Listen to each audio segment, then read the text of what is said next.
it was his 50th anniversary of the priesthood, and they had a big, thousands of people came to celebrate in Vegas, and they called me and they said, would you speak at this? I was like, yes, I would. That's just like...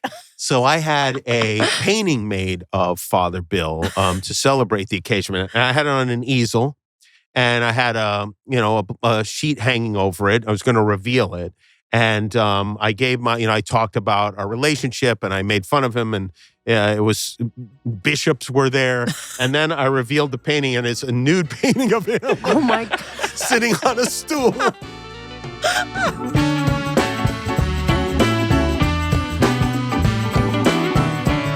This episode is brought to you by Shipt and Chase Home Lending. Hey, Mish. Hi, Craig. Good. How are you? That's a good jacket. Have you worn that before? I wore this to the Christmas party. I haven't worn it on an episode yet. That's cool. Yeah. It's cool on all fronts. It's the color smooth. is good. Yes. It feels smooth. Now, can you get that in other colors? Yes, I have this in a different. I have a couple. Okay. I have a couple of these. All right. Yes. Go on I'll with your break them bad out self. later on. Yeah. Fly boy. So what's new and exciting No, in not Craig much. Robinson land? Not much. No, not much. Man, you're boring. I will say. So this trip to LA has been great. Now the sun's back out, but Yeah. I've been Cramped up, cooped up. cooped up. Mm-hmm. And this is a time when I really enjoy having my Airbnb be close because it was pouring rain the last couple of days. Yeah. So getting here without getting my outfit soaked is easy. We were just talking about how many Airbnbs do you think you've stayed in since we launched IMO? Because you get around. I do. And so I tried to figure it out. We've done 40 episodes, but you don't do one per episode. Right, so right.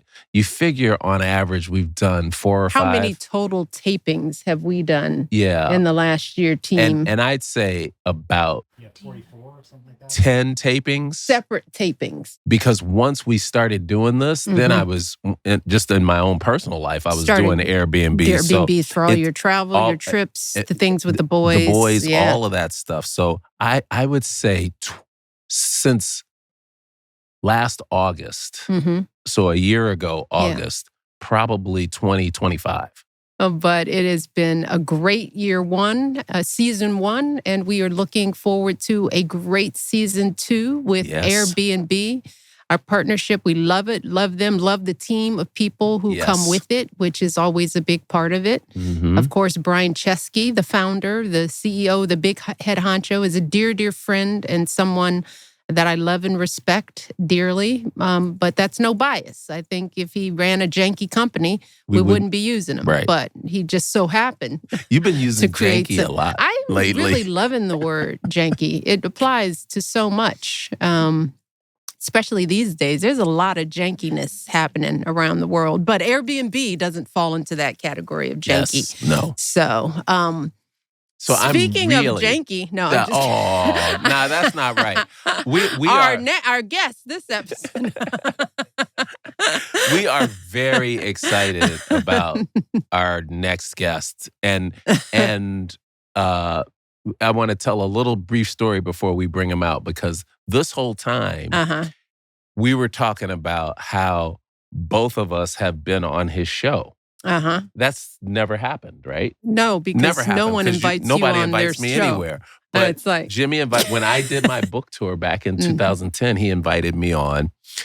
But my wife, Kelly, who knows everything, swore that I wasn't on the Jimmy Kimmel show. She thought it was the other Craig Robinson. I don't know what she thought.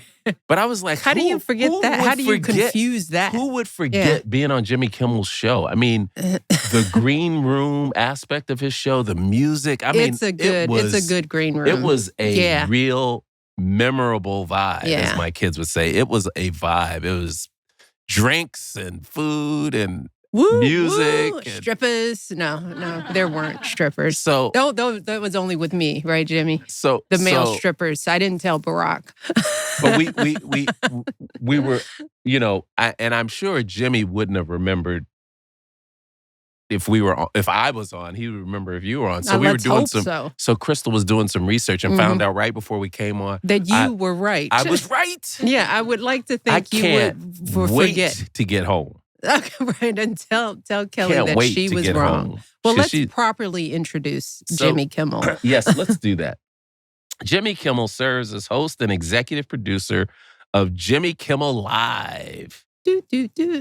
Which has become a fixture of late-night television over the past 23 years. In addition to his show, he is an accomplished producer and award-winning host, leading numerous hit shows, specials, and major award shows. And a dude is hot when you got all of that. Oh, he's just hot because he's got those cute jeans on. Welcome, Jimmy. Come on in. Right, Jimmy. See, look how cute his jeans are. Good, I'm cute. I'm good to see you, man. How are you? Turnabout. Fair play. Looky here. I'm excited to be here, and thank you for saying my jeans are cute. I fretted over them before I came. My wife made me change. Tell her. She did. Did she really? Yeah, where is she? Why didn't she come? She's back with the kids at the house, but she told me, looked at me, she said, when in doubt, just wear solids. And so I did. I went with solids. Did you have striped jeans on? I very much remember you being on the show. I remember it quite well. I remember we talked about coaching. We talked about your book. We talked about... So tell Kelly, I don't always remember if people have been on the show or not. Sometimes it gets blurred. Yeah. But I definitely remember that. Thank you. Yeah. Thank you for saying that. The thing that you might want to be concerned about is the fact that she doesn't remember. That's I know. the thing. And Kelly, his wife, remembers everything. Except me. No, maybe she didn't remember him. Well, you know what it was? What? That was one of the shows where I came alone. Usually she would come with me. But I think I flew down. I was in Oregon at the time, so I flew down. It may have been a blind spot caused by jealous rage. Yes, that's right. That's right. There you go. Gotcha. We were asking, so you're not sure when this is going to air, but right now you guys are on a week hiatus. We're on break, right now. Yeah. How does that work? I mean, it feels like this talk show thing is pretty grueling. I mean, it is. It's just it's grueling. So, what's the week break feel like? Are you like chilling? Are you? It feels brief. We did. Actually, we rented an Airbnb in Phoenix. Really? We went to visit our friends there. I have a friend named Chris Bianco. He's a great pizza chef. I think you've had his pizza. Yeah, absolutely. And we rented a beautiful house. He brought his kids over. They came and stayed, and he got this El Camino restored. It took 4 years to get it restored. It was his 60th birthday present. We all chipped in for this. It took 4 years again. He's had it for 6 weeks. We're about to get in the car to go to his pizza place. He accidentally stepped on the, I don't know what exactly happened, but let's just say the car wound up in the Airbnb. We took out half the garage of the Airbnb. Oh my gosh! They were very nice about it, though. Oh, they that's said, so no the problem. Car, did he trash the car? The car is total it? Trashed. Our rental car was trashed. No. It was like a video game type scenario. Oh no, he was so excited. Yeah, he was. It was sad. It was sad. It is so sad. But I told him, we're going to look back and laugh at this. So tell me this, did it have the old-fashioned gear shift that was on the side where you had to... No.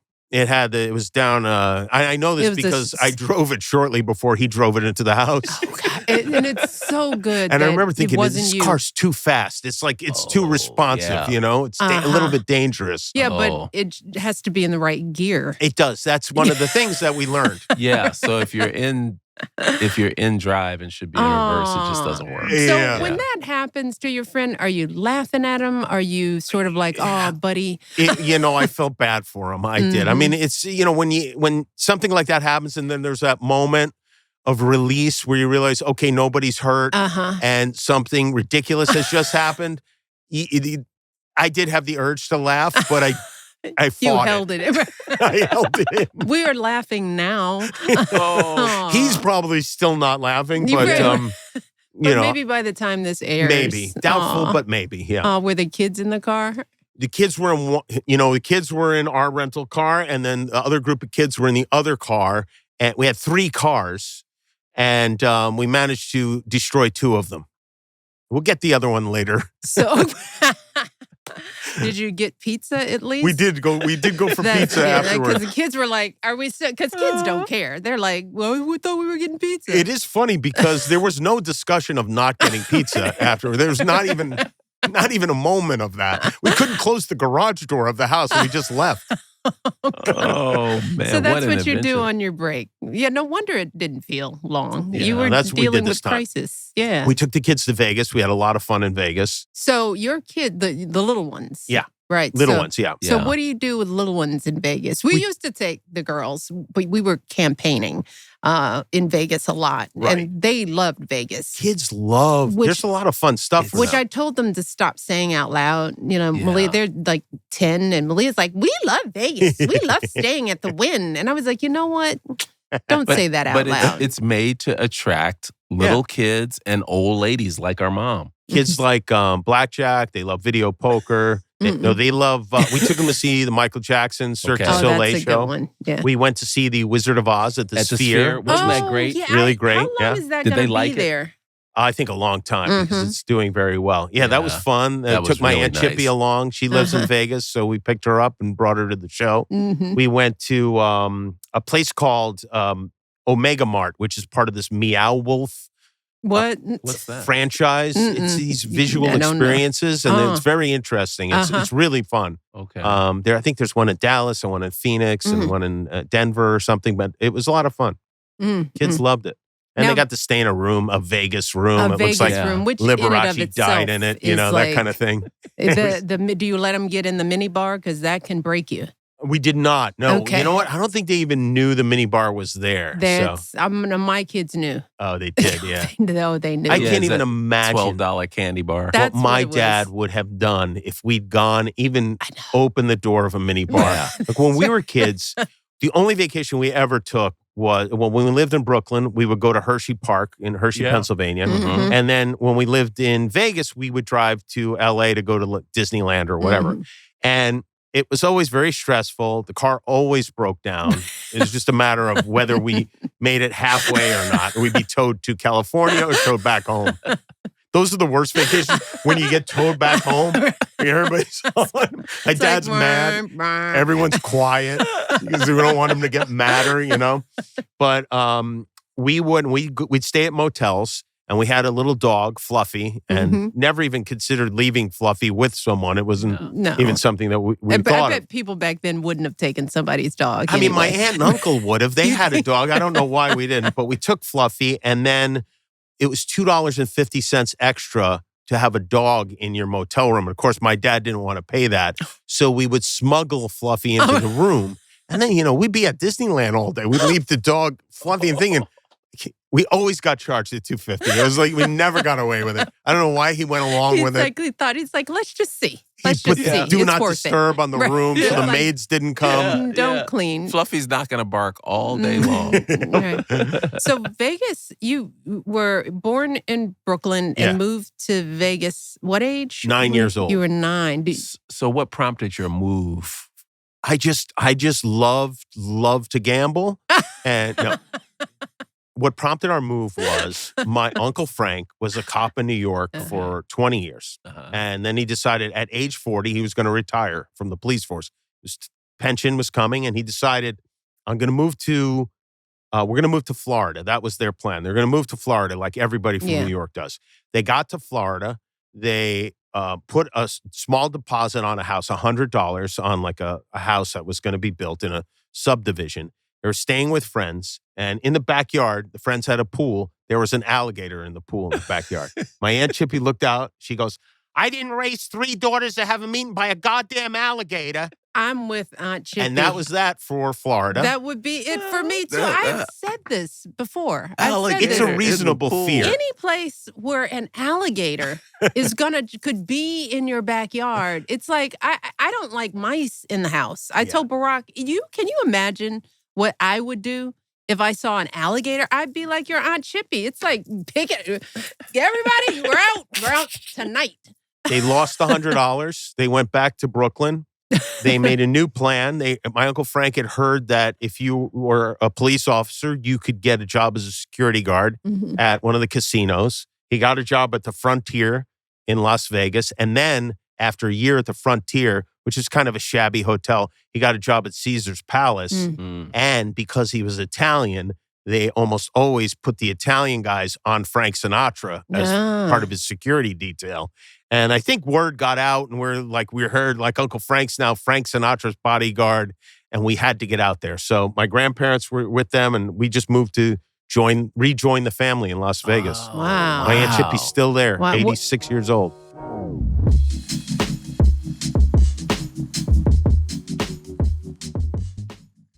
When was the last time your shopping delivery service really delivered? I've had days when I'm bouncing between meetings, studio time, trying to get home before friends come over. And then I realize my grocery delivery guy made some creative choices. Like the time I asked for marinara sauce and they brought me salsa. Well, Shipt is different. I found that shoppers with Shipt are no ordinary shoppers because they know that no order is ordinary. They put extraordinary care into what they do. Shoppers with Shipt really understand me and my shopping needs. For example, my desire for extremely thinly sliced cheese. I love it when they text me to make sure they've got the order correct or to find a good substitution. Or like how they always double check expiration dates on the milk I've ordered so that I'm getting the freshest option. It's the little things. Shoppers with Shipt shop your favorite stores same day from places like Lowe's, PetSmart, Michael's, and more. Use code podcast to get a year of Shipt for only $49, half off the regular $99 price at shipt.com/offer. That's SHIPT.com/offer. Terms apply. Life can be one big puzzle. Your career, your relationships, your finances, and then your health. And somehow finding a doctor always feels like the hardest piece to fit in. It shouldn't be that complicated. That's why I like ZocDoc. ZocDoc is a free app and website that helps you find and book high-quality in-network doctors so you can find someone you love. You can book in-network appointments with more than 150,000 providers across all 50 states. Whether you need primary care, dental, derm, eye care, or one of the 200 plus specialties offered on ZocDoc, you can search by specialty or symptom and find the right fit. The best part is you can click to book instantly from your searches. I can look at the reviews, check real-time availability, and book my appointment right there. I'm saving so much time not having to play phone tag with schedules or be put on long hold times. What's even better, the appointments happen fast, typically within 24 to 72 hours, and sometimes even same day. And if you're like me, by the time I've gotten around to booking my doctor's appointments, I want that appointment to come fast. Stop putting off those doctor's appointments and go to ZocDoc.com/IMO to find and instantly book a doctor you love today. That's ZocDoc.com/IMO. ZocDoc.com/IMO. Thanks, ZocDoc, for sponsoring this message. This episode of IMO is brought to you by Chase Home Lending. Buying a home isn't just a financial decision. It's a step into a new chapter. And you shouldn't have to take that step alone. With Chase, you're supported by real people. Your neighbors, folks you see around town, people who know your community and understand what matters to you. Chase's home lending advisors are there to listen, guide, and help you understand what's possible and help you get into your new home. With smart digital tools like Chase My Home, you can plan your next steps and explore your options whenever it works for you. You know, in my early days, as I was transitioning from my corporate job to coaching, I had a few people in my corner that made all the difference in helping me succeed. I remember working in the corporate world and trying to navigate how to climb the ranks to vice president. I had a mentor that I relied on to help me learn the rules of the game. I specifically recall asking him what it took to be a vice president. His advice still stands out in my mind today. If you want to be a vice president, act like a vice president. Those words stayed with me my whole career. Behave like the position you want, not the position you're in. So, if you're thinking about your own next chapter, remember, having someone you trust by your side can make all the difference. Explore your savings opportunities and let Chase support your journey. Visit chase.com/IMO to get started. Member FDIC, Equal Housing Opportunity.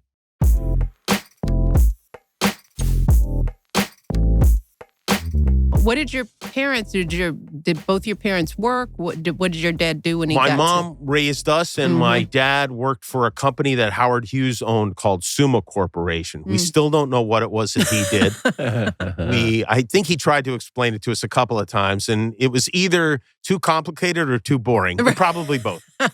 He worked in management information systems. I'm not sure what that is. Yes, I remember that. That's what they used to call IT.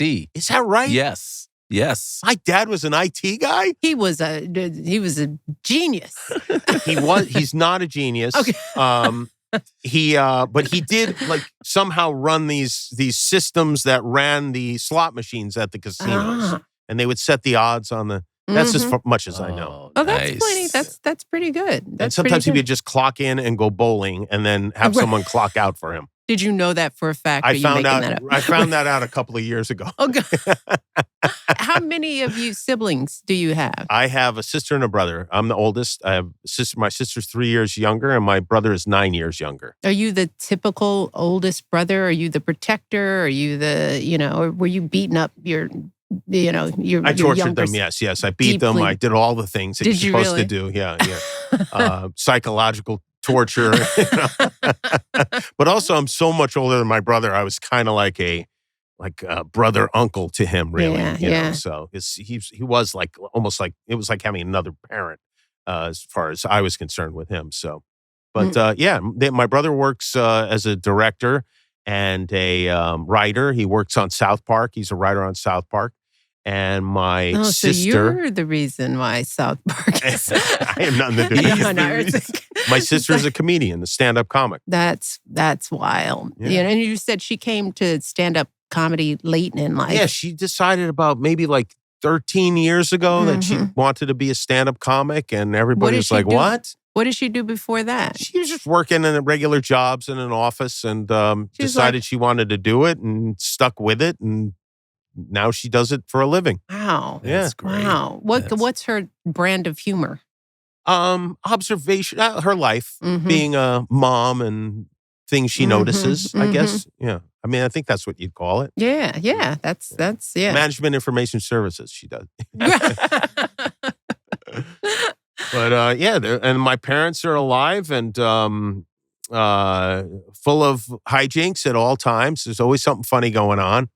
And everybody's doing all right. And was it always that way? Like when you were growing up, was it just like practical jokes and jokes around the table? What was it like growing up in your house?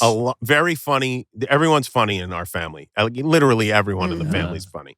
The least funny person in our family would be the funniest person in most families. Yeah. And yes, my love of practical jokes really began with my Aunt Chippy. She is my muse when it comes to that. And I carried that into my adult life.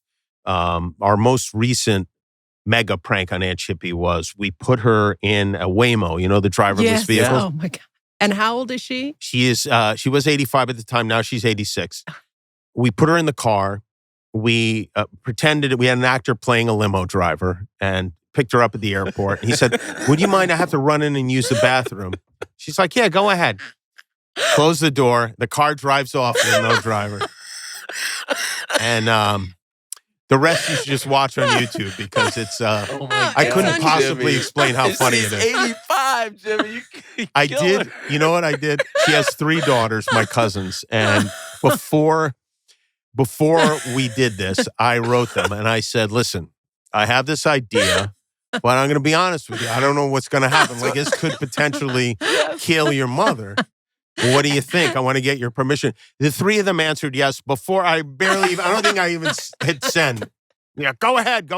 So that's how it goes in our family. No mercy. Oh my gosh. I got to see that. That's on YouTube. But I started by blowing up her cigarettes. She's a world-class smoker. She loves Marlboro Reds. She's been smoking just like a dragon ever since I was a kid, And I would get these cigarette loads. You remember those? Yeah. Oh, absolutely. Yeah. We tried that on our dad when we were little. Did. We tried a bunch of stuff to make them stop smoking. To make them quit smoking. That's not why I did it. I know. I figured. In fact, I was like, please don't ever stop. But I would load them. I'd get them into her. I'd then go buy cigarettes when I was like 14. I'd pull the clear plastic wrapping off as carefully as I could. I'd load the whole pack of cigarettes, then seal it back up and use double stick Scotch tape to put it back. Then I just leave it sitting somewhere, and she'd think she got one over on me. She took the pack of cigarettes, and the next day I get a call from work. "You little bastard." She'd be playing the video poker machines and just tobacco would go everywhere. Those things are the best. Oh, man. We did that to our dad and almost got in trouble. It was more we were dipping the tips in hot sauce. No, you dipped the tips in hot sauce. I put one of those exploding things in his cigarette once and it exploded. The beauty of the whole thing is when it explodes, the tobacco goes everywhere, but you're left with the cigarette in your mouth and it's bent. You are absolutely right. It's bent from the explosion. It's just like a cartoon. If you get lucky and they take a hard drag, there will be tatters. You just have confetti coming out of your mouth. I buy them on eBay now, and they still work. They you can't really find them new, but you can find them old. Oh my gosh, man. Yeah. So going to school, did you get in trouble a lot at school doing stuff like that? A little bit, yeah. My teachers either loved me or wanted to kill me. There was no in between, really. It was either they got it and they appreciated some jokes, but I had situations in my life.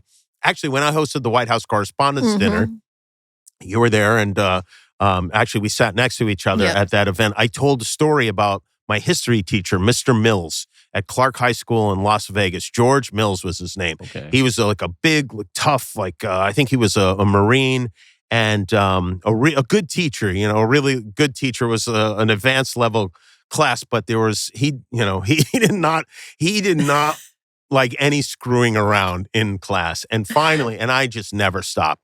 Finally, he said to me, he did one of the worst things anybody ever did to me. He said, "Here's how this is going to go.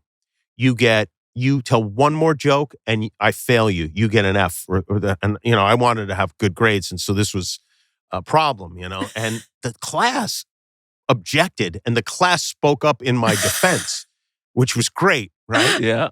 And they said, "Hey, come on," whatever. And he goes, and he says, "All right, you get one joke a week." Okay. Which is worse than no jokes because I'm sitting there all week. I usually wait till Friday. And, if it doesn't go over, it will ruin my whole week. I have to wait, I'd be stupid. So I have to pick my spot and make sure I slid a good one in. And when it would happen, he'd turn, he'd glare at me, and I just give him one joke a week. He'd be like, "All right." But he did actually pull me outside the class once. And he said, "Listen, you're a funny guy, you're a smart kid. But if you keep screwing around, you're never going to get anywhere in life." Yeah. And that's how I closed my White House Correspondents' Dinner speech, where I said, "Eat it, Mills, wherever you are." And in his obituary, this story is written, and and they asked him about, and he I guess he remembered me, and he thought it was a funny story. So you guess he remembered you, huh? Yeah, he did. He remembered me. You never know, right? I mean, there's a lot of students, but he remembered me. Yeah. Wow, that's amazing. That's amazing.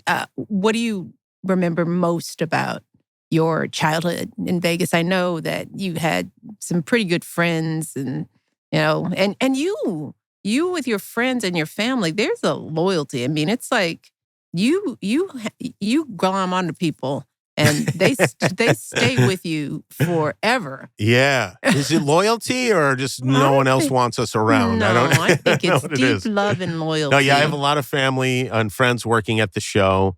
I had a great childhood. I really did. I grew up in a real lower middle class neighborhood. Most of my friends' parents were dealers, or my best friend's dad was a room service butler at Caesar's Palace, who worked with Sammy Davis Jr. and Bill Cosby and these great stars of the day. And he is now in my band. And his son was my band leader. Mm-hmm. Oh, yeah. Yeah, I know where you are with that. Yeah, and he passed away. Yeah. So when did you say, okay, maybe I can make a living out of this stuff? I always wanted to be an artist, like a cartoonist when I was a kid.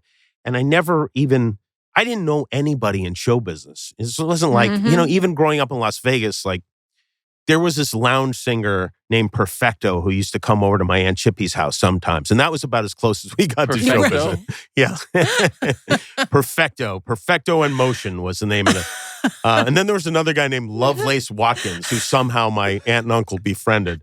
But, it wasn't something that I ever even imagined doing until I got on the radio. That's really what I read. I love David Letterman, and I read that David Letterman started in radio. And then I worked with a kid at a clothing store who said, "Hey, you're funny. You should be on the radio." He was on the college radio station. I was like, "Oh, I'd love to be on the radio."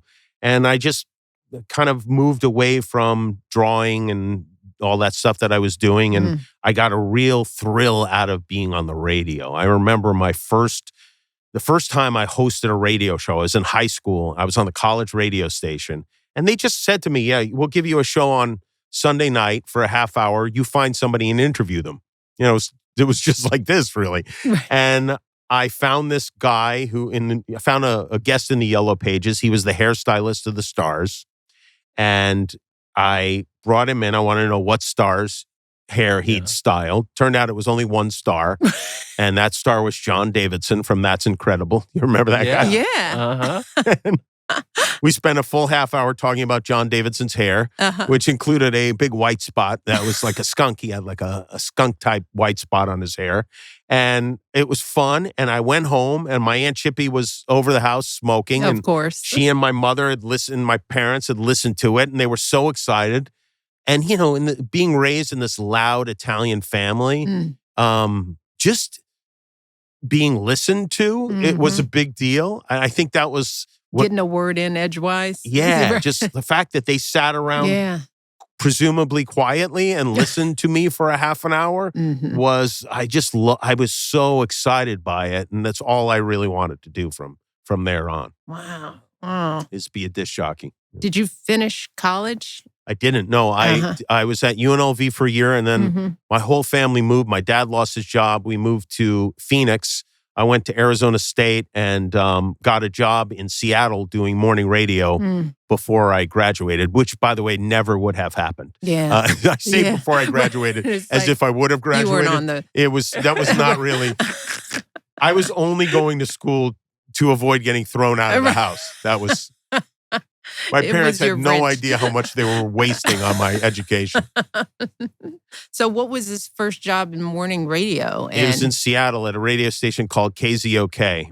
That was my first paying job. Wow. I had a lot of jobs like calling in and doing character bits, but none of them paid. But my first paying job was at KZOK. I did a show with a friend called, his name was Kent Voss. The show was called The Me and Him Show. He was me, I was him. And we were on the air every morning and we loved it. We got fired 10 months into our 1-year contract. And then I had to move. What happened? What'd you do? I just, yeah, would you blow up? I wasn't very diplomatic at the time. Uh-oh. I was 20 and everyone at the station was, the median age was probably 45, It was a classic rock station. I had never heard most of the songs that were being played. Like it just wasn't the place I was supposed to be. And they figured that out a lot quicker than I did. And they sent me back home. And it was heartbreaking. It really was like one of the worst times of my life. Really? Yeah, because I felt like I was on top of the world. I got this job that I wanted. And I was like, we're going to live in Seattle forever. And this is going to be our town. We're going to be on the radio here. And then the next thing I knew was like, okay, grab your stuff from your desk and go home and don't come back. Which is weird. It's like no notice. Yeah. You've never been fired, obviously. I don't think I have. No. Have you been fired? I'm a coach. Yeah, I've been that's fired. part of right. That's part of the business. deal. Right. Yeah. It is an empty feeling. Isn't it? Yeah. Even when they owe you stuff, it's still like, oh, what am I going to do?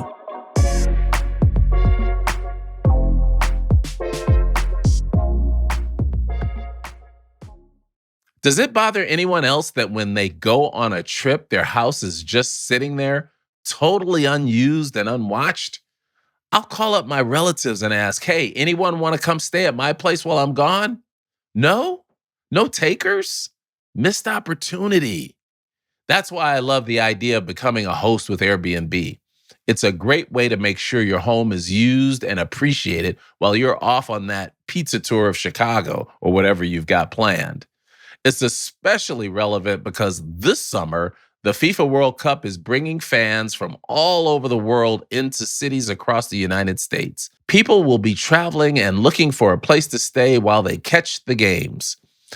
It's a practical way to make a little extra money while your place would otherwise be empty. If you've ever thought about hosting, this summer is a great time as we welcome FIFA World Cup fans. Your home might be worth more than you think. Find out how much at airbnb.com/host.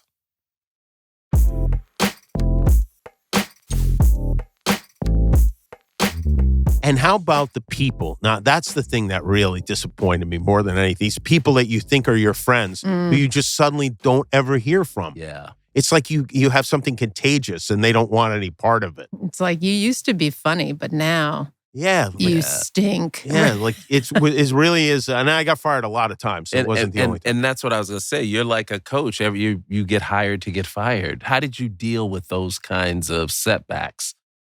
I was always very determined. I always had a lot of confidence in myself. I felt that what we were doing was funny.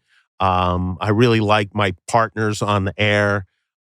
We felt, that was nice, having a teammate. Being fired with another person is easier than being fired on your own. Yeah. We started a classic rock station. I went to a top 40 station from there. Then it was what they call a hot AC, which is like upbeat adult contemporary. Then to another top 40 station. And finally, I wound up at K-Rock in LA, which is an alternative rock station. And that was where I was supposed to be. I didn't get fired there. Yeah. I fit in well at that station. Yeah. What do you think you were learning as you were going through this period in your life that prepared you for your ultimate shine? Well, I think it was a little bit like the Karate Kids in some ways, the wax on, wax off, where I was, like when I was at K-Rock here in LA, I was the sports guy and I wrote all the comedy bits for the show. And I did a bunch of character voices. So I did 6 sportscasts a morning, every half hour. And I wrote all the comedy bits. And then I would sometimes be on the air as well. So it was just nonstop writing, write, deliver. Write, deliver, write, deliver, and it just in a row. And so I learned to write quickly and to write and to just turn things around in a furious way. Yeah. Which has been great for me because I have to sit down and hash out a 9-page monologue every night. But that learning experience, just little by little, taking on more and more and more, and having those deadlines, which is something I have to this day. I never have writer's block because I just don't have time for it. Like I don't even understand what it is. I just keep going and going and going. And at the end of the night, the show's over and you're on to the next one. And there's something terrible about that. It just disappears. You can put as much work into it as you want and then it's gone. But there's also something great about it because you're just constantly creating. You're constantly coming up with stuff, and that I like. I would love to hear, Jimmy, about getting your late night gig. Like, tell me about that process. It's a disappointing story. Oh. And it goes like this. I was told that ABC wanted to meet me about a Thursday night variety show. I was hosting a show called The Man Show on Comedy Central at the time. I was also picking football games on Fox NFL Sunday. I was like their odds maker or whatever you want to call it. So I was asked to come in for a meeting, and I was not interested in doing. One of the weird things I did is, even at my most desperate times, I would say no to things, which turned out to be I wasn't doing it as a strategy, but it turned out to be a great strategy because people would drive them crazy. And then they keep offering me things until I did a game show called Win Ben Stein's Money. Yeah. And it was like, I think the fourth thing this producer, Michael Davies, had offered me. And each time I was just I was the sports guy. I was making $60,000 a year, Like, what are you turning down? The idea that I was turning down TV shows was genuinely ridiculous. Until he told me about this show, Win Ben Stein's Money. I was like, oh, that sounds funny. And he explained the premise of the game show. And I was like, oh, and then it turned out to be a hit. And it led to everything else I did on TV. But I was, my manager's a guy named James Baby Doll Dixon. His other clients are Jon Stewart and Stephen Colbert came along later. Yeah. And John was going to be hired as the late night talk show host at ABC. He'd had conversations with them. They decided that they wanted to hire him. And then at the last minute, this producer, Michael Davies, who years later is now working at ABC, suggests to the guy, Lloyd Braun, who's running the company, that he look at a tape of me. And he said, oh, the guy from the football? And he's like, yeah. He's like, oh, all right. So they looked at a tape and they were like, well, you know what? This is a very blue collar network. At the time, like, according to Jim, was their like number one show, whatever. Yeah. And for whatever reason, they decided they were going to hire me, but they didn't want to tell me that's why they were interviewing me, because I had the same manager as the guy they had already essentially offered the job to. So I go in under false pretenses. We spend the whole interview talking about David Letterman, never discussed a late night talk show. I go home. I get a call the next day saying, hey, they want to hire you to host a late night talk show. They never even offered me the job. They told me I had the job. They're like, congratulations, you've been going to be hosting a late night talk show. I was like, what? I am? Okay. They knew about your strategy of saying no, so they made it so you couldn't say no. I don't think they knew anything about me. It was a period of maybe 36 hours. And they decided to give me the job, and they gave me the job. And years later, I asked Bob Iger, I was like, because I still to this day think they made a mistake. I would have, 100 times out of 100, I would have hired Jon Stewart for that job. And I said to Bob, I was like, what is it that you saw in me that, made you guys pick me over Jon Stewart? And he said, you were a lot cheaper. By the way, was not kidding. No, Bob would not kid about that. And that's how I wound up on the air. Right. 23 years later, here I am. Just cheap, that's all. The discount host. That's right. What did it feel like making that transition? Terrifying. Really, yeah. Terrifying, relentless. I mean, the show was live at that time. Yeah. And that means, and the show was on at midnight. It was on at 12:05 following Nightline. 12:05 to 1:05, which in LA time means 10:05 p.m. to 11:05 p.m. No. Yes. No, 9:05. Sorry. 9:05 to 10:05. Yeah. So every night, I was not done with work officially until 10:30 at night. I had just gone through a divorce. I had my kids 3 days a week. I had my older kids 3 days a week by myself. I had this show 5 days a week. We had no structure in place. Staff that 80% of them had never done anything like this before, had no idea what they were doing. A host who had no idea what he was doing. I had bunk beds in my office so my kids could sleep. It could, after school, come and they'd like we're here. hang out with me, and then they'd sleep and I picked them up and put them in the car and drive them home, and then take them to school in the morning and start over again. And we had no guests. It was a very, very difficult startup. And it went on like that for years. And in fact, like the first 6 months, I hired all my friends, all my relatives. And there was a lot riding on this, right? And I was hoping that ABC would cancel the show. It's like, please. I really was. Put me out of my misery. Because then it wouldn't have been my, well, what are you going to do? I'm not quitting, but, I wasn't going to quit, but I would have welcomed the sweet release of death at that time. And it never came. And no matter how hard I tried, it never came. Kept hanging on. What do you think it was that kept it going? Was it the time slot? Was it luck? Was it bad luck? I think it's, somehow we managed to get okay ratings, which I think is probably the number one reason that it stayed on the air. Because if they weren't making money, that, whatever. They're not doing you any favors. We did okay, even though the whole time they told us we were not doing okay and we're losing money and all this kind of stuff. But I think more than anything is I'm just bullish. And I just kept, I had a good friend named Alex Walu, who was the president of ABC at the time. And he said, at my 20-year anniversary, he said, you know what? You just kept pushing that rock up the hill. This was an act of sheer willpower more than anything. And it probably was. I just kept at it and kept doing it because I kept remembering what my life was like before it and how I would have a job for 10 months and lose it.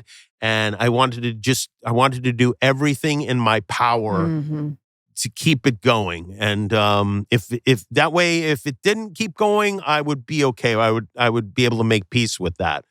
Because, there's not a huge afterlife for talk show hosts, especially back then. Now there is. Yeah. Now somebody like Conan is, got this entirely different career. Right. But back then, you were gone. That was it. You were done. Yeah. Maybe you get a game show if you're lucky. Yeah. How were your kids in the midst of because you have the two older kids, how were they? Because I didn't realize that you were single dadding it through it as well. They were, at that time, my daughter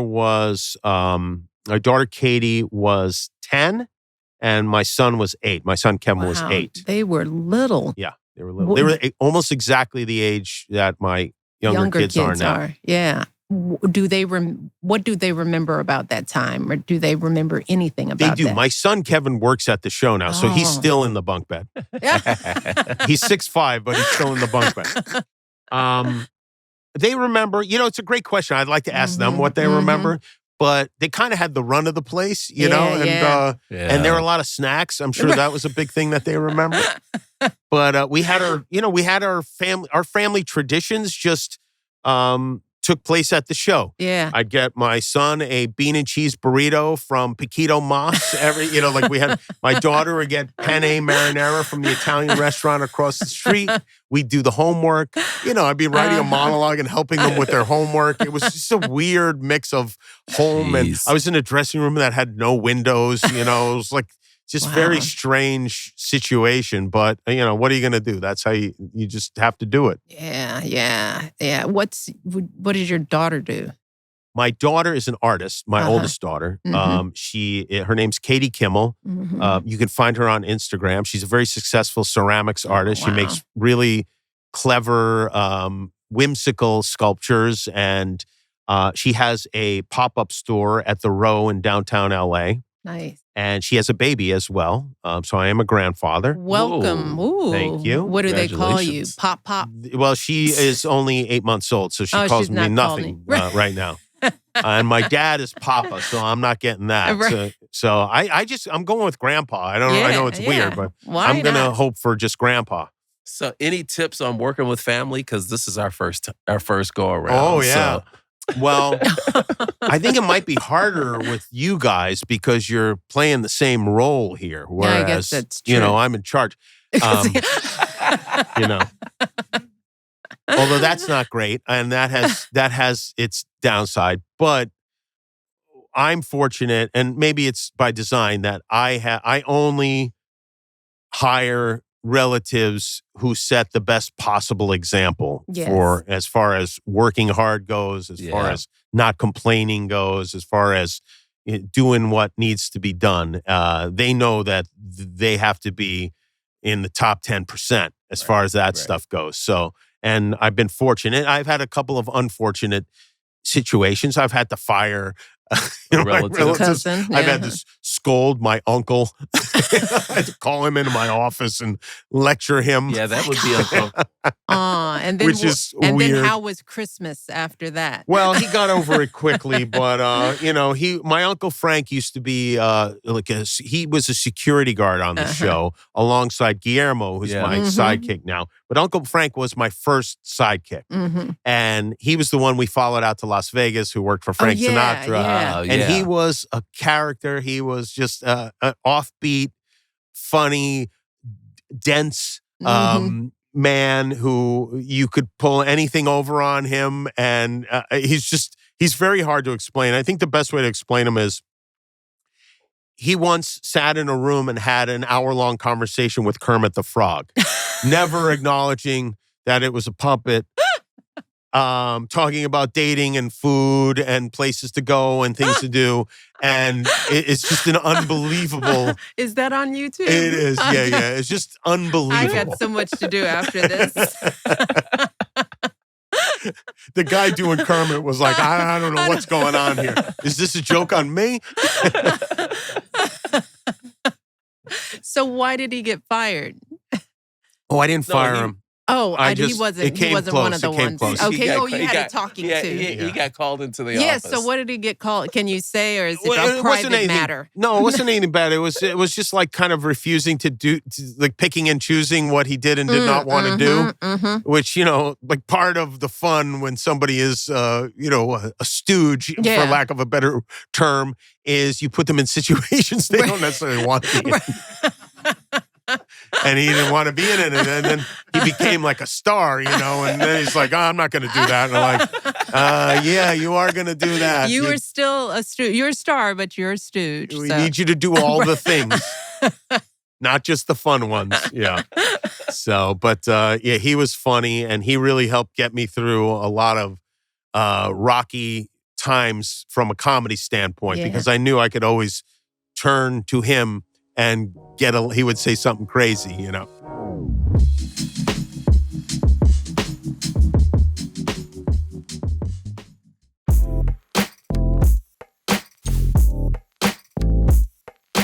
So when did you meet Molly? Molly started working at the show, I think, about a year into it, and she wanted to be a writer, and she became the writer's assistant. She did that for, I think, a couple of years, 2-3 years, and she would write jokes, on the side, and I'd look at the jokes, and then it just became apparent that her jokes were so strong that I needed to hire her as a writer.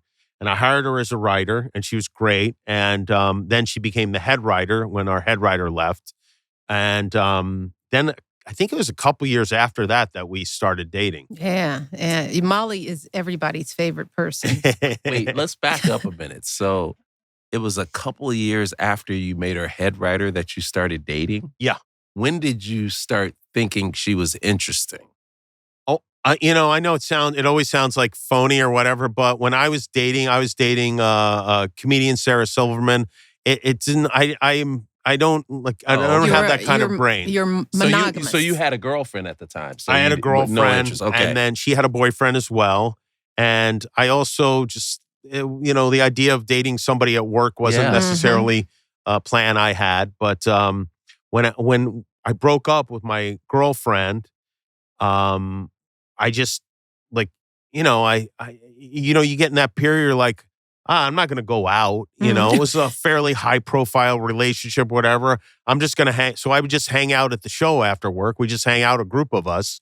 And Molly was part of that group. There were like 10 of us, and we'd hang out every night. And then we had a lot in common, and she knew it was a terrible idea for us to date, and went ahead and did it anyway.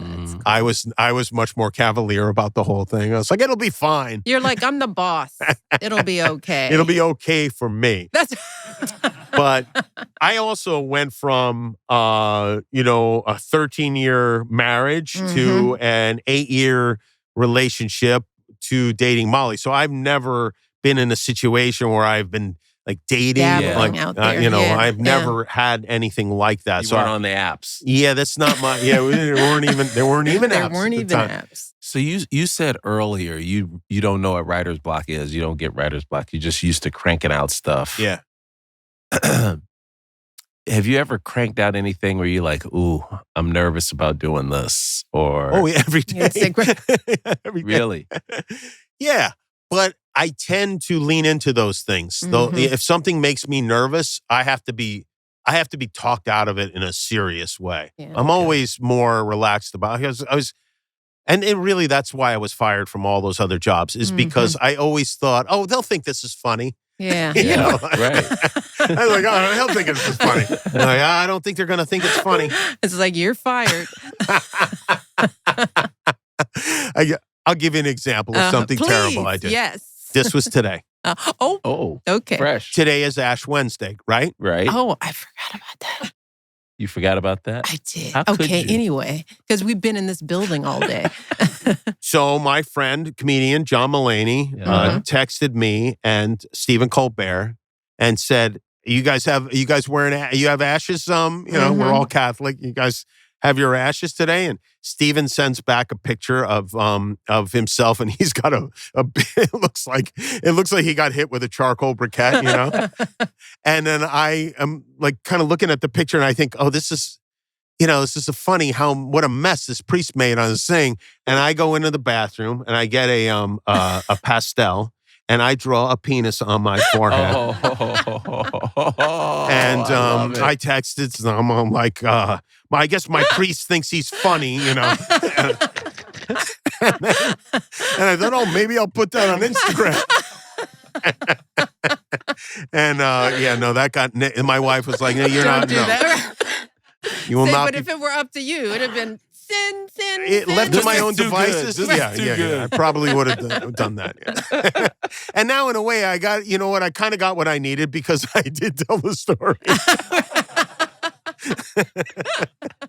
And we're not laughing, everyone. I even sent it to my priest growing up, Father Bill Kenny. He lives in Las Vegas, Nevada. And I sent him the picture, and I said, Father Bill, I went to church this morning, and let me know if you think this is appropriate what the priest did. And then I sent him the picture of the penis on my head, and he says, you need an exorcism.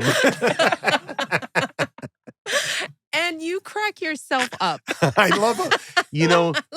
My other straight man growing up, besides my Aunt Chippy, who was my, who I would torture, was my priest, Father Bill. Oh, no. Who I've been friends with since I was a kid, but there's no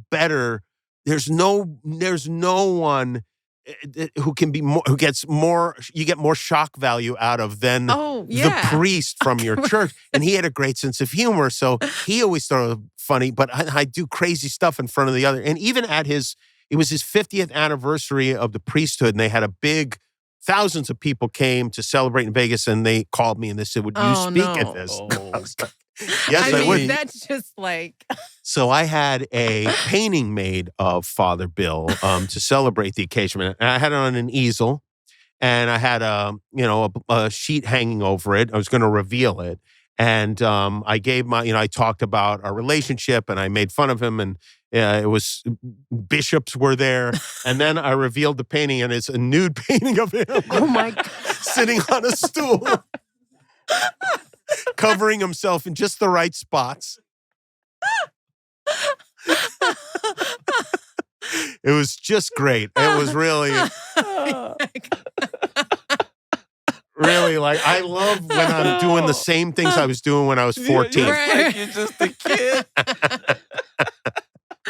Oh, so how does it feel that you have probably unintentionally entered into this space in comedy where you are, you become a truth teller, and and there are times when you've had to go serious and even go dark. It's so completely, I shouldn't say dark, but just go real. How has that transition felt for you? Because at heart, you're a prankster. You're a morning show radio guy, but here we are in these times, and you have so bravely and boldly used your platform to speak truth to power, as they would say. Well, thank you. I don't think of it as bravely, boldly maybe would be a good description, but to me, it just seems obvious and unavoidable, and I don't see that. I just can't imagine on those nights talking about anything other than what we are talking about, and I give a lot of credit to my colleagues for doing the same thing. I think it would be embarrassing if we didn't talk about this stuff. It would be shameful. Not that I think everyone has a responsibility to speak out, whatever, if you're comfortable doing that. But, my job, I've always said since the very beginning, even when I was on the radio, is to talk about what is going on in people's lives and what is going on in if you're doing local radio in your town and if you're doing a national television show in your country. And these are things that I take very seriously. And of course, I love telling jokes. I love being funny. I love when the audience laughs. There's nothing that's more exciting to me than that. But well-rounded human beings don't behave that way. And to say that, well, your job is this, it makes me, I bristle at that because first of all, don't tell me what my job is. Exactly. I don't tell you what your job is. My job is whatever I decide my job is, whatever my employer allows me to do. That's what my job is. And comedians have been doing this for a long time. So true. And, from my generation, George Carlin, Richard Pryor, it just shows a great deal of ignorance when it comes to comedy to say, well, Johnny Carson didn't do this. Like, well, first of all, we're living in a different time. And secondly, how do you know Johnny Carson wouldn't do it? I bet Johnny Carson would talk about it. I bet Johnny Carson would be absolutely mortified by what's going on. And I do think that he would probably have a greater impact than any of us do. Yeah. But I don't love those nights. It's not, I feel uncomfortable. I get emotional. I lose control sometimes of my emotions, which is embarrassing to me. But I just feel like I wrestle with myself throughout the day and I go, am I going to talk about this? Am I going to talk about this? Am I going to talk about this? And then I just go, yeah, of course you have to talk about this. Yeah. You might not want to, but you have to. Yeah. And that's it. Yeah. I wish we didn't have to do it. I hope there's a day that we don't anymore and we can just go back to fun. It would be nice. Yeah. It would be nice. Do you worry that comedians will censor themselves in this environment? I think what worries me most is when comedians warp their sensibilities for whatever reason. Do people censor themselves? I don't know. I don't. Do television networks censor themselves? Absolutely. Have they always censored themselves? Yes, but for different reasons.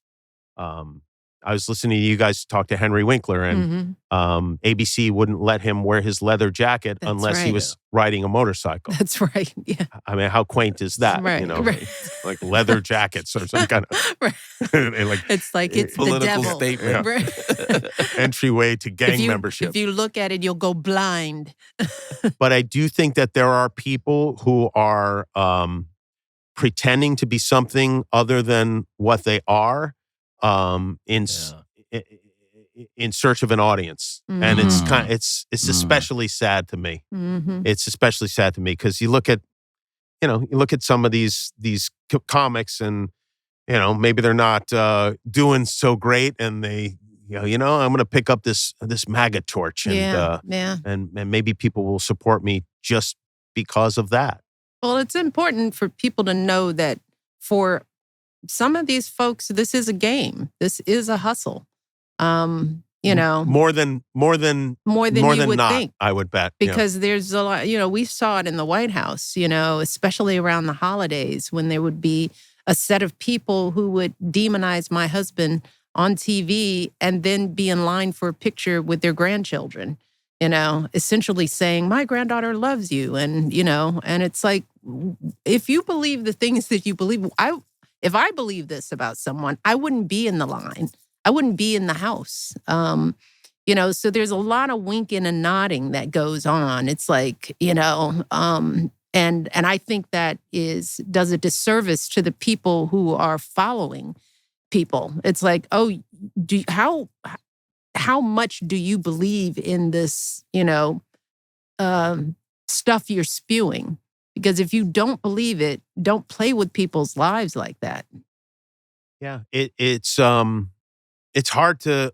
It's on some levels it's hard to understand, and others it's easy to understand, because when it comes to how people make their money, they seem willing to compromise in a lot of ways, and I think I get a little more backlash than someone who maybe like Jon Stewart, who kind of came out of the chute of very outspoken liberal, because I didn't talk about politics and because it wasn't really part of my act. It wasn't really something I wasn't particularly interested in. You were putting bombs in cigarettes and sending Chippy off with doing sports jokes and this kind of stuff. And I'm hosting the Man Show, you know, which people were like, "What? You've betrayed us." I'm like, no, I've always been like this. My parents are, you know, and of course, you know, that's how it starts. Whatever your parents are, usually that's what you are, you know. And my parents are very liberal people, you know, very, very, very liberal people. And I always have been. You know, I've never voted for a Republican in my life. Just always been of this mindset. And I think people were like just shocked to hear it, because you assume somebody you like thinks like you. And I don't mind if people think differently. I have some very close friends who think very differently. Yes. And I'm okay with that. I understand that people have different life experiences and believe things. I know I personally believed certain things to be true for a long time in my life and realized that they weren't. Yeah. And just, you have to allow for that. And lately, you know, I posted something on Instagram about some of these primarily podcasters who now are having second thoughts about who they endorsed for president. And I'm grateful to them for being honest and admitting that they were mistaken. Absolutely. It happens almost never. Right. That people admit when they're wrong. It's the cardinal rule of MAGA is to never admit when you are wrong. Yeah. Right. And I can't think, first of all, it's the opposite of Christianity. I mean, it's the basis of the whole faith, you know, is asking for forgiveness. And that seems to be cast aside. But I welcome those people. I don't think there's any way forward if we don't. Right. That's what I think. And I've heard people that I have a great deal of respect for, with whom I'm on the same page, whatever you want to say, who go, "Oh no, they must be punished for their sins." I disagree. Yeah. What makes you excited about the future of comedy? I love the niche aspect to comedy now, where you can, like our announcer on our show, Lou Wilson, he does a show that's very popular on the internet about Dungeons and Dragons. And it's like a funny internet show about Dungeons and Dragons. Yeah. And he can do it, and he can get an audience, and he makes money from it. And it's amazing to me, because even, you know, when I was coming up, you had to first get on the radio, which is like basically how do you get on the radio if you're not on the radio? You just have to hang around. You just have to annoy them until they put you on a little bit, and then they put you on a little more, and then hopefully you get better. But now you could open up your computer, you could do a whole show for, you know, your friends or for nobody, whatever. And then if it's good, usually it catches on. And I think that's a lot of fun. And a lot of people see that as like the end of comedy as a business, but I think it's great. I mean, I think you'll see a lot more people doing it. Maybe not for as much money, but you be able to, if you're good, you can make a living and really only talk about what you want to talk about. And there are so many funny people out there. Yeah. I mean, it's like, I get funny things sent to me because I try not to be on social media a lot. But I could spend the day just cracking up about people. I love that too. It's like you know that when you get a video that's funny and it's somebody you've never seen before, that thousands of other people are also sending that video around. And that's just something, it's one of the few good things I think about social media that, we forget, I think sometimes that there are also good things. And it is one of the good things is that exposure and just even those reps you get as, when you're 15, you get to be on, you get to do a show every day. Hey. I think like in 40 years, we're going to have like some incredibly developed talents that are very unique and very unusual. And I like that. Who are some of the younger guys that you see coming along that excite you? Can you say without like thinking too hard? That's always, I always get nervous because I will go home and go, I forgot about him. He's going to kill me. We had a comic named Mae Martin on the show last week who was very, very funny. And that's one of the great things about my job is sometimes I can see people and I can put them on television if I want to, Yeah. Well, we've got a listener question too. We do. We always have a listener question that we can offer some advice to one of our listeners. Hi, my name is Andrea. I'm a mom of 3-year-old twin girls and their 1-year-old baby brother, and I have a full-time job while my husband stays at home with the kids.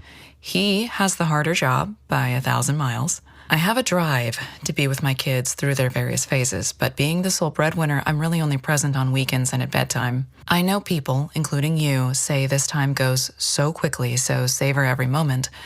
I also know that you raised your kids during what was probably the most stressful and public-facing period of your lives. All that to say, I try to stay present, and I'm also trying to parent myself first to show a good example to the kids when I am there. Can you give me a little guidance on prioritizing when to stay present, what to be there for, and what I shouldn't worry so much about so that my kids feel like their mom is both their foundation and a successful person to emulate? I want to be focused on the parts of parenthood that my kids can reflect on positively once they're out in the world being their spicy selves. Thanks, and I love your vibe. Well, number one, Andrea, your husband comes first, no matter what. Oh, sorry, I'm talking to Molly. We weren't ready for that one. Well, that's a tough one, especially for women, because there's these presumptions that you like. I guarantee you, if the roles were reversed, there it'd be like, wow, what a great dad he is. He wouldn't be writing. He wouldn't be writing in like, how can I be more present? He'd be like, I'm with these kids all weekend, then sometimes at night. But it does seem like we're now as adults expected to, I know we still have 24 hours in the day. Now I'm just comparing it as we all do to what our parents did, right? There's still only 24 hours in the day. And now we're expected to do so many more things. And I don't know why that is. I don't know if we've learned that we need to, or if it's pressure that we feel from others. I don't know what advice I would give other than you're doing your best. Just do your best. I mean, and that has to be enough because you have to be at work all day, every day. And even just to, hopefully, the dad's doing a good job, right? And if he's doing a good job, which I don't know, it sounded like she thinks he's doing a good job. She wasn't complaining. Let him. We would have heard about it. Let him do his job. Yeah. And you do your job, and then you do as much of the job together as you can. Yeah. And release that guilt. My wife, we have this conversation too. She's like, I feel like I'm not doing I'm not doing enough at work. I'm not doing enough for the kids. I'm not doing enough at home. And, of course, I'm always full of wisdom. She says this the other day. I'm like, what am I? All I think was, what can I say to get out of this room without causing an incident? Getting yelled at. Yeah. And what I did was I touched her on the face and I said, "You're doing a great job. You're doing everything you can, and that's all you can do." Yeah. And I walked right out of the room. And I was so pleased with myself. Yeah, I mean, even just like me recounting this, I'm feeling a surge of pride in the way I handle it like you would in a movie. You were and scene. And there he goes, off to work. What a great man. What a great man. But it's hard, right? I mean, yeah. It is. Yeah, but I do think you're right, Jimmy. I mean, the one thing I would say to Andrea is really try not to parent from guilt, because I think that's more damaging than how much time you are or are not spending. Like if you try to replace your time with the wrong things, like being more lenient or, always being the fun parent, or, if your guilt is preventing you from creating the kind of boundaries and all of that, that to me is the thing that winds up hurting kids, is that they're raised by a mother that feels guilty. So they learn to play on that guilt. And that may not be, that is not the best thing for them.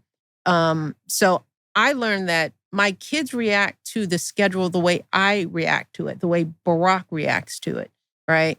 We learned that in the White House. So we started going, okay, yeah, well, you live in the White House. It's really no big deal. It's just, this isn't about you. Just go to school. Yes, you have security, but, that's just the state of life. You're fine. This isn't about you. What your dad does isn't about you. And all you have to do is take care of your business, And I found that with them having their regular routine and their lives on track, the older they get, that's really what they care about, But if there's something that they can count on, like this is the time I have with my mom, and it's good time, so that she's not using the guilt, the time just being guilty, that she's still showing up her full self for the time that she has. This is so much better than my advice to Andrea. Yesterday, we were at lunch, and this place has a gift shop as well. And so we're waiting for the food. And I'm sitting with my daughter, Jane. And my wife is in the gift shop with Billy. And Jane goes into the gift shop, and they come back, and they're having a negotiation. Jane wants a jelly cat. These are these stuffed animals that are very popular, and they make different ones. And she's like, "Mom, I just want," and Molly said, "Well, you should, your birthday's in July, and you should put that on your birthday list then if you want it. But we're not buying a jelly cat right now." And they go back, and my daughter's relentless, She's going on, and she's like, "But I did this and that." And so, "No, Jane," I said, "No, whatever." And I'm sitting there, I'm watching the whole thing, and finally I go, "I'll buy it for you." Oh, Jimmy. And and they both started cracking up. I decided I'm just going to be the worst parent imaginable. Well, I'm going to end this jelly cat issue. It's yours. Baby, I'll buy it for you. Here's 2. And it was such an antisocial act that. But I did buy it for her ultimately, and no lessons were learned. Yeah, none whatsoever. You just screwed Molly. That's all you did. It's so like brazenly though that I felt it was okay. Totally ran over. You backed over Molly and then drove back over her. Oh my goodness. Good luck, Andrea. Yeah, you're going to be fine. You're going to be fine. Well, this has been great. Yeah, it was a lot of fun. Yeah, what's next on the Jimmy Kimmel train? Let's see. I have an appointment with my ENT on Friday. Is that interesting? Nothing. We're off for the rest of the week. I will rest up and then go right back at it. Go right back at it. Right back into the mess. Yeah. And it is a mess. It's a mess, but you handle it beautifully. Oh, thank you. You really do. I finally handled something beautifully in my life. Yeah, well, you've got this one down. Yeah, you've got fun. This one down. It's fun watching you. Yeah. Thank you. And thank you for gracing us, turnabout. Oh, yeah. My Finally, pleasure. how did it feel being on the other side of the interview chair? It's fun, actually. Yeah. I like talking to you guys. I love the brother-sister dynamic. I could probably ask you 10,000 questions about that just to start one day with. we'll both be on. That would be fun. That would be funny. Maybe on like National Siblings Day or something like that. It would be nice. And we could play a joke on Craig. Oh, well, will you shh. But he'll forget about it. Or we could just do something. You could just both do something to Aunt Chippy. Oh, that would be great. Oh, my God. No. Because I do not want to be responsible for any kind of accident. It's like, I don't know. Listen, I'm going to kill her eventually. Might as well go out with, an A level. Oh, Jimmy, thank you so much for everything you're doing. We love you. Love you so much. Thank you, guys. Thank you.